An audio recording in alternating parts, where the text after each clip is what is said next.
না, ওই পাশে দেওয়া হয়নি এখনো। তাহলে যাও ওই পাশে খাবারটা দিয়ে আয়। আচ্ছা ঠিক আছে ভাই। এই বন্ধু, কি অবস্থা? কসে কি শোন, তোরে একটা কথা কতে আসলাম। তোর তো ভেড়ির 1 বছর লিজিট তো প্রায় শেষ হয়ে গেছে। এক কাজ কর, তুই কাল পরশু আমার ভেড়িটা ছেড়ে দে। কি তুই কি পাগল হয়ে গেছিস? ভেড়িটা ছেড়ে দেবো মানে? তুই কি পাগল হয়ে গেছিস? তোর বলছি না মাছ ছাড়েছিস, সে মাছগুলো তুলবো তারপরে তো। না হলেও এখন আমার 2-3 মাস সময় লাগবে। মাছ বড় হয়েছে, মাছের খাবার দিচ্ছি প্রতিদিন। এবার মাছ বড় হয়েছে, মাছ তুলবো, বেচবো, তারপরে তো ভেড়ি ছাড়বো। শুভ, তুই কিন্তু ভালো করেই জানিস যে এখনো 1 বছর পুরিনি। তোর কাছ থেকে আগের বছরের জানুয়ারি মাসে আমি ভেড়ি নিছি, আর এখন কেবল নভেম্বর মাস। এই তুই এত তর্ক করতেছিস কেন? তুই জানুয়ারিতে আমার ভেড়ি নিছিস, তা কি কোনো প্রমাণ আছে?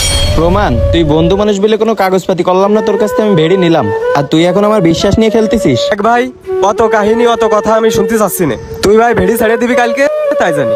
বন্ধু, তুই পরে এসে আমার সাথে এই করবি আমি ভাবতে পারিনি। তোরে বিশ্বাস করে আমি 1 লাখ টাকা দিয়ে ভেড়ি নিলাম, কোনো কাগজপাতি করলাম না, আর তুই এই করছিস।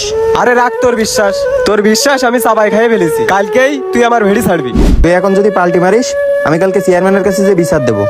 আরে বন্ধু, এর ভিতরে আবার চেয়ারম্যান টানতেছিস কেন? তাহলে শোন আমার সাথে কি হয়েছে।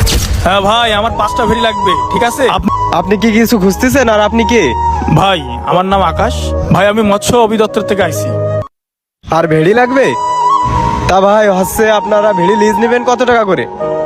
আমরা তো প্রতিটা ভেড়ি 2 লক্ষ টাকা করে বাজেট করেছি।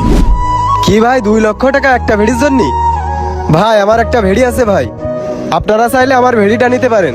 ও আচ্ছা, আচ্ছা স্যারের সঙ্গে আমরা কথা বলছি, তারপর আমি 1 লাখ টাকা আপনার অ্যাডভান্স দিয়ে কনফার্ম করছি, ঠিক আছে ভাই? আচ্ছা ঠিক আছে ভাই। আরে বন্ধু, আজকে একটা লোক তোরে 2 লাখ টাকা দিতে চাইলে বলে তুই আমার সাথে এই করবি? টাকার লোভে পড়ে তুই তোর বন্ধুর সাথে এই কাজ করছিস আজকে? শোন বন্ধু, তুই আমার 1 লাখ টাকা দিলি, তার কোনো প্রমাণও কিন্তু নেই। ওর কাছে ভেড়িটা নিলাম, তা কোনো কাগজপাতি করলাম না বন্ধু বলে, আর ও যেভাবে ব্ল্যাকমেল করতেছে পরে আরো সমস্যা হতে পারে। আচ্ছা ঠিক আছে, তাহলে তুই আমার 1,60,000 টাকায় দিয়ে দিস। কিন্তু বন্ধু, তুই কাজটা ঠিক করলি না। আজকে আমার কাছে কাগজপাতি নেই বলে তুই এইভাবে আমার ব্ল্যাকমেল করে জিনিসটা নিয়ে নিলি। আমার লস করাই তুই লাভ করছিস, কর, সমস্যা নেই। হ্যাঁ যা, তুই কালকে ভেড়ি ছেড়ে দিস। কিটা ফোন দিচ্ছে আমার? এই তো ওই ভাই তো ফোন দিছে।